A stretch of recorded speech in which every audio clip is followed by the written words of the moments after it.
ladies, this screencast is going to start kind of in the middle of early democracy with a little recap on the House of Burgesses. So just find the point in the screencast where your class left off, and we'll pick up from here.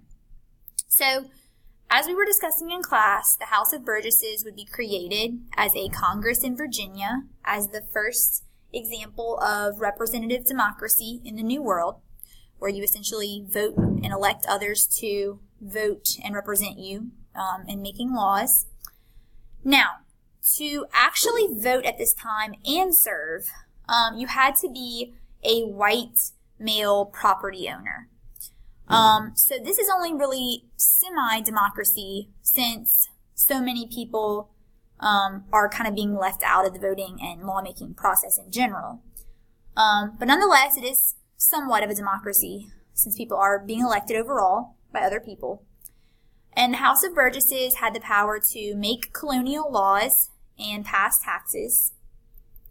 But even then, Virginia is still going to be controlled by England. It's not given full independence just because there is this colonial and, colonist elected Congress. So essentially what's going to happen, I told y'all that the Virginia Company lost control of Virginia as a business, and the King of England, who was King James at the time, is going to come in and take control of Virginia. And this is going to be in the early 1600s. He will make Virginia a royal colony. Now a royal colony means that the colony will still be allowed to have an elected assembly like the House of Burgesses, but the Anglican Church would be established as the official church of the colony. So the colonists are kind of expected to practice within that church. And then also, making it a royal colony, the king would appoint a royal governor of his choosing. And that means that the colonists aren't getting to vote for that person. The governor is going to kind of be the king's right-hand man in the colony overseeing everything. And that person's going to be a little bit more loyal to England and the monarchy than to the colonies as a whole or the colonists as a whole.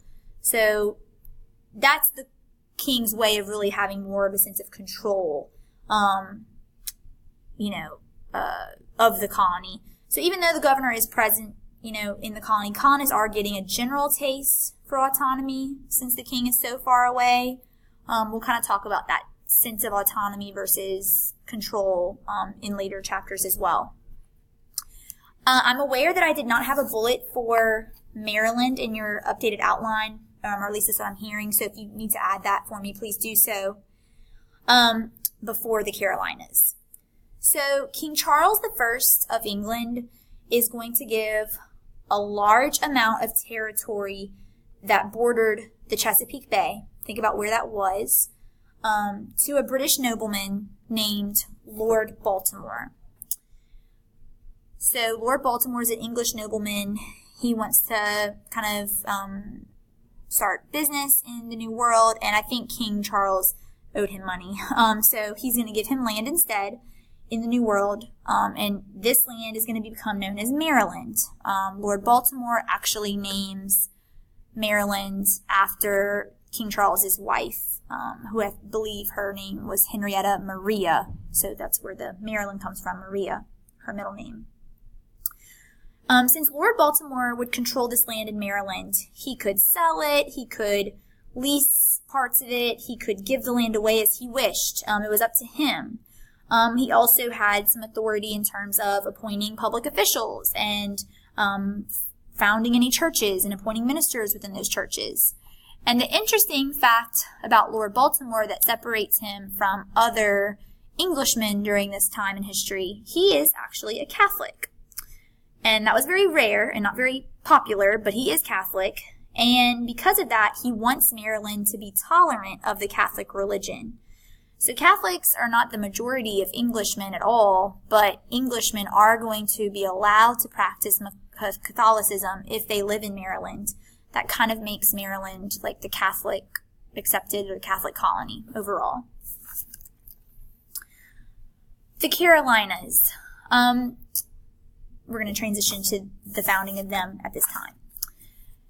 Charles the First's successor, that was the king who gave Lord Baltimore his territory.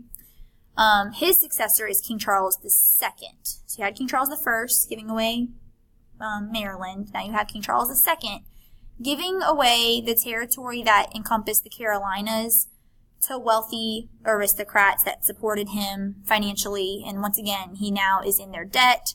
He doesn't really have money to give away, but he's like, I'll give away this territory that we're starting to explore in North America. So he's going to give away the regions that make up both the Carolinas to just wealthy noblemen that he owes money to. North and South Carolina will develop very differently, which is probably why they're divided as North and South. North Carolina essentially becomes overflow for poorer families from Virginia.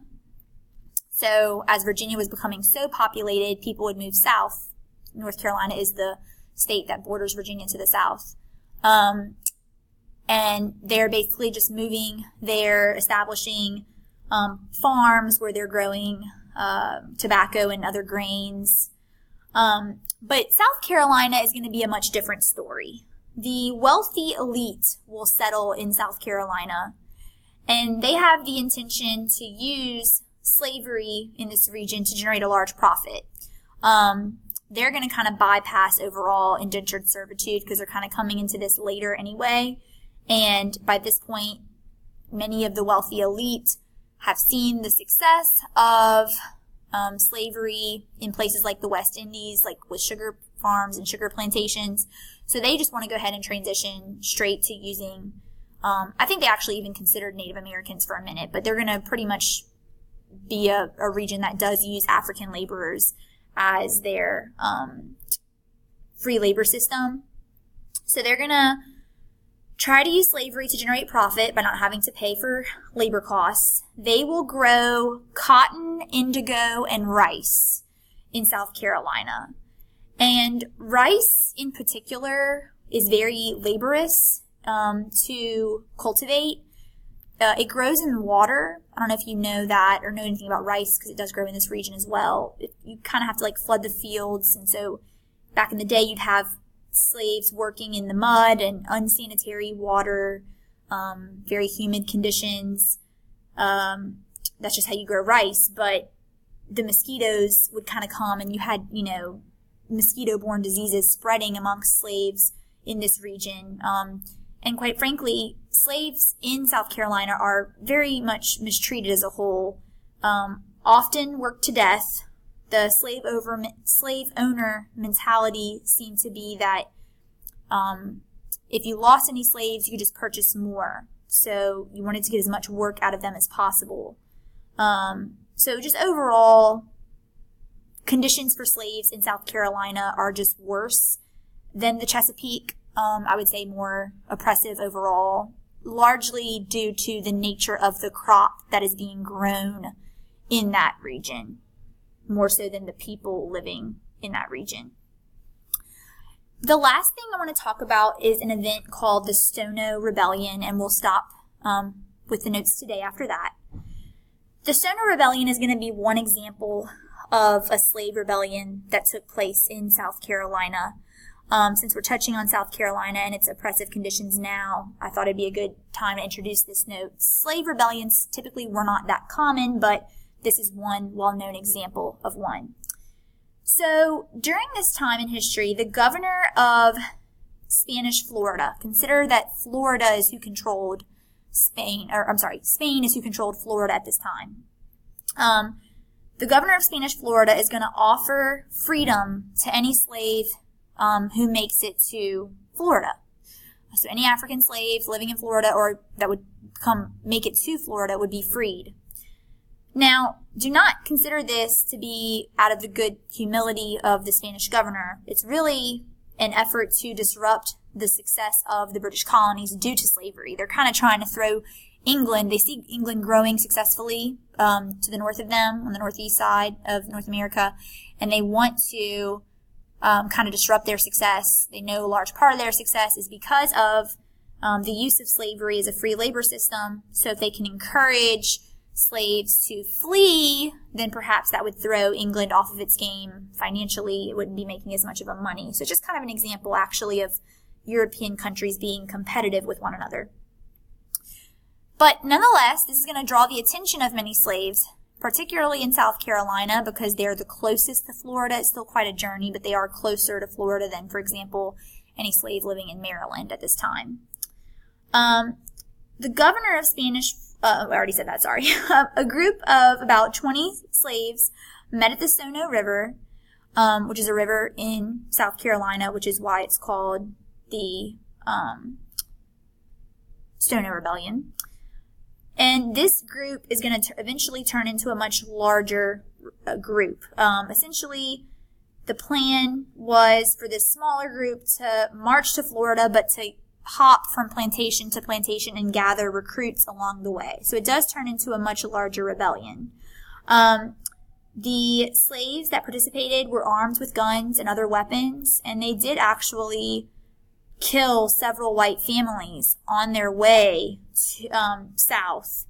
But they did not make it there because the white militia was able to put down the rebellion by killing many of the rebels and making examples of the other ones.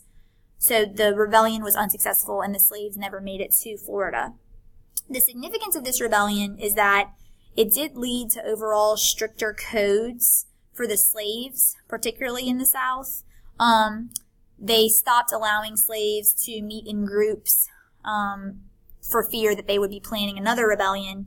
And they also started enforcing that slaves speak in English. They would kind of actually educate their slaves in English and expect them to speak in English so that planters could understand what they were saying and that they could not speak in an alternative language or they could be plotting something behind the scenes.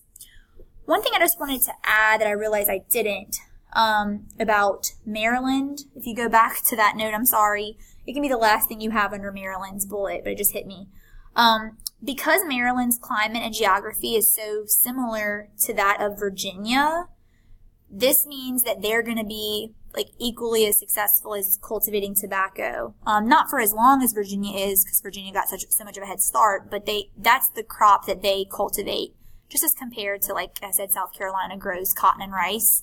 I want you to know Maryland had that similar topography and climate to Virginia, so they are also successful at cultivating tobacco as a Chesapeake colony.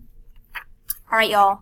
A lot of info and I moved quickly, but I do want to get to an activity in class Thursday, so I needed to make some progress. Please write down any questions you have, and I will see y'all tomorrow. Have a great day.